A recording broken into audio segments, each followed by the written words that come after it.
clara actitud mafiosa, Clarín y La Nación nos dijeron este fin de semana que por más que el peronismo haya ganado las elecciones, el lawfare sigue vigente en el país. Clarín tituló: La respuesta de la Corte Suprema. Ya sin feria se esperan más fallos contra el kirchnerismo.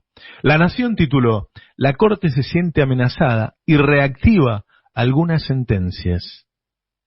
Es decir, te están diciendo que el Poder Judicial va a seguir persiguiendo a los dirigentes del campo popular, aunque hayan ganado las elecciones.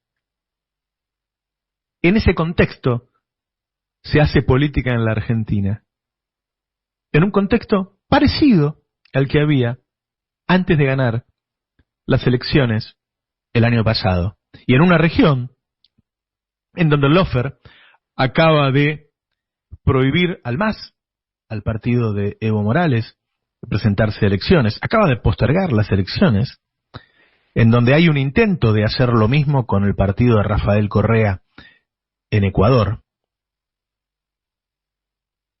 en donde la derecha gobierna Chile, Paraguay, Uruguay, Brasil, Colombia, Perú, Ecuador, toda la región.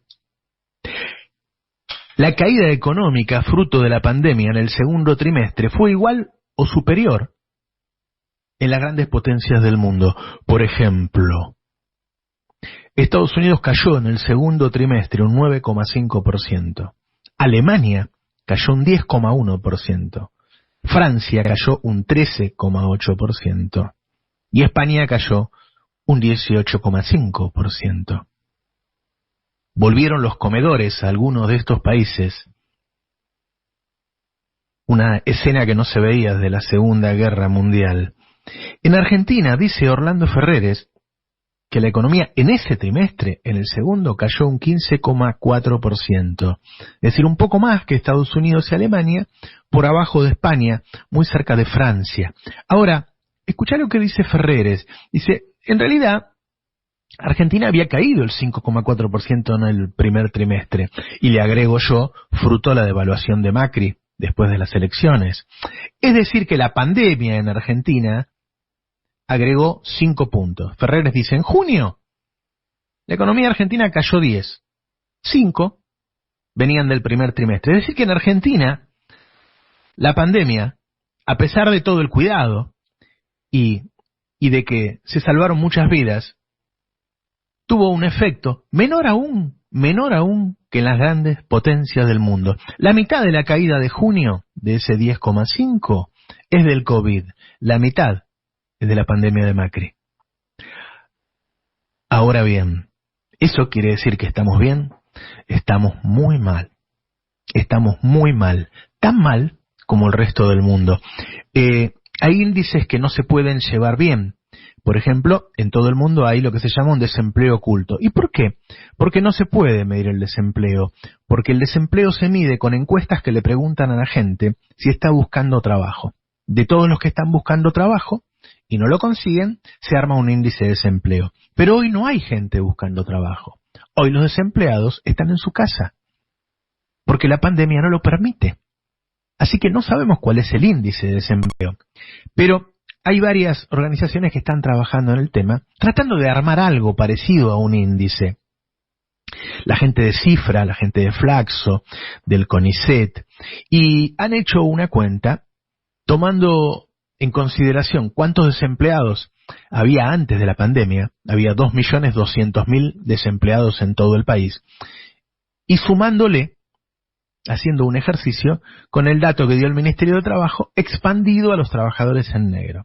Y eso le da que se sumaron entre 600 y 700.000 desocupados más. Ese sería el resultado hasta ahora de la pandemia en términos de empleo. Es decir, en Argentina hay, según estos profesionales, 3 millones de personas sin trabajo. Eso es un 15, un 16%. Es menos, claro, que el efecto que tuvo una caída de la economía aún menor, como la de 2001. En 2001 Duhalde eligió dar planes. Ahora Alberto eligió pagar los sueldos. En 2001 llegamos al 28% de desempleo. Hoy estamos en el 15, porque en vez de dar planes, se pagaron los sueldos. Pero 3 millones de personas sin empleo. La FAO había dicho que Argentina era uno de los pocos países que había alcanzado el hambre cero. ¿Se acuerdan? En 2019, cuando se fue Macri, 8 millones de personas recibían alimentos o iban a comer a un comedor. Con la pandemia nos acercamos a 12 millones de personas. Son los sin comida. Pero no es una cuestión de ingresos nada más. Lo que cambió en Argentina a raíz del gobierno de Macri es la relación entre el precio de la comida y los ingresos. Es decir, hay dos datos ahí. Una es que la gente gana poco y otra es que los alimentos son carísimos en Argentina. A raíz de una serie de medidas que tomó Mauricio Macri, el dólar alto, la eliminación de las retenciones, que no todas fueron reinsertadas. Sí, seguimos con bajo nivel de retenciones, por ejemplo, en el trigo, en el maíz, en el girasol. Así que tenemos una región en pleno lawfare, una demostración actual de este fin de semana de que el lawfare sigue vigente en Argentina, y un problema de pobreza extrema, como es esa gente que no puede comer en su casa, y de desempleo. Me olvidaba un dato. En Rosario se sacó una cuenta precisa. Hay 1 millón de personas que viven en Rosario. 370.000 reciben ayuda alimentaria. El 37% de los rosarinos no comería si no recibe comida de parte del Estado. Así está Argentina. Ahora, ¿cómo salís? ¿Cómo salís de una situación en la que no podés hacer movimientos demasiado revolucionarios porque tenés el revólver en la sien todo el tiempo del lawfare y la derecha reaccionaria en la región? La derecha tiene sus candidatos, pero ya no es Macri el candidato de la derecha. Una encuesta que circuló entre la mesa chica de Juntos por el Cambio le da a Macri apenas una imagen positiva del 24%. Y entonces Manieto, el dueño de la derecha en Argentina, el dueño de los 40 puntos que sacó la derecha en 2019, empieza a pensar en otros personajes. ¿La derecha extrema de Bullrich? ¿O la derecha que él dice es moderada, aunque haya reprimido a quienes fueron a marchar por Maldonado, de Larreta? Uno de los dos es su candidato. Ojalá lo quieran dirimir en una elección y no antes. Ahora, en medio de ese lawfare, en medio de toda esa situación, de ese apremio, se da el tema de Vicentín. El gobierno había dicho que lo iba a expropiar. Después dijo, bueno, apareció una propuesta superadora, pero si no funciona, vamos a expropiar. Y finalmente decidió no expropiar.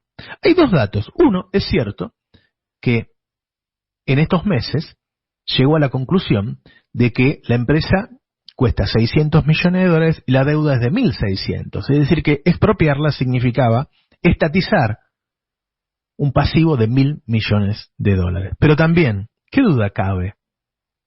Hay un retroceso táctico. Hay un decir, qué quilombo que se armó acá. ¿Cuántos enemigos juntamos de ese lado? ¿Nos conviene dar esta pelea o tenemos que seguir eligiendo las batallas una por una? Los amigos y los enemigos uno por uno. ¿O tenemos que ser cautelosos en esta región con lo fractivo? Al mismo tiempo, mientras se anunciaba que no se iba a expropiar, había una reunión en el Senado de Cristina con algunos de los principales actores del sector agropecuario, avanzando en un plan para llegar a exportar 100.000 millones de dólares. Es decir, ¿qué hace la coalición? No enfrenta a los sectores, trata de no unir a los enemigos, negocia uno por uno. Tengo 5 tipos en el sector agropecuario, tráemelos. Tengo 5 empresarios, vamos a cenar. ¿Y será suficiente esa estrategia, esa cautela para pasar por este momento? Dicen por ahí en la coalición que hoy tenemos 2 problemas, no uno. Uno es la región derechizada, otra es la falta de posibilidad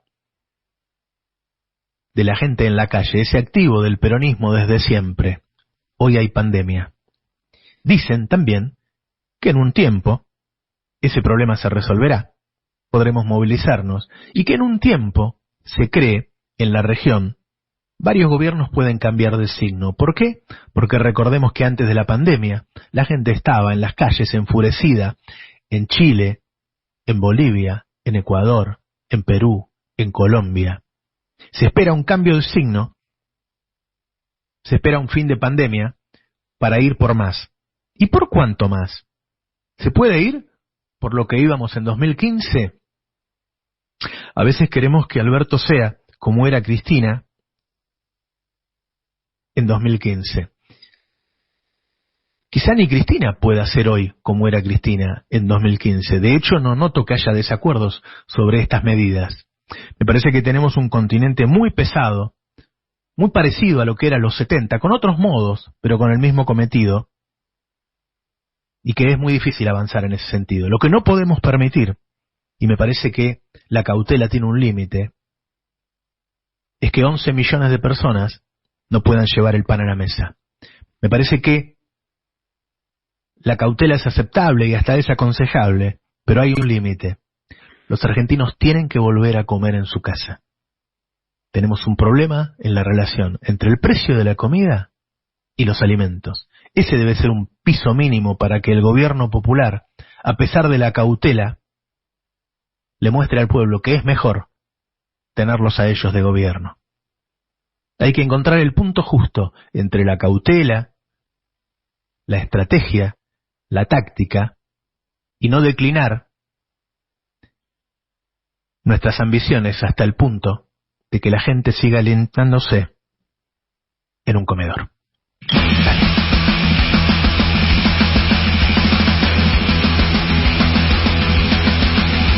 Para no hacer de mí cono pedazos, para salvarme entre únicos e impares, para cederme un lugar en su parnaso, para darme un rinconcito en sus altares, me vienen a convidar a arrepentirme, me vienen a convidar a que no pierda, me vienen a convidar a indefinirme, me vienen a convidar a tanta mierda. Yo no sé lo que es el destino, caminando fui lo que fui, haya Dios que será divino. Yo me muero como viví, yo me muero como viví, yo me muero como viví.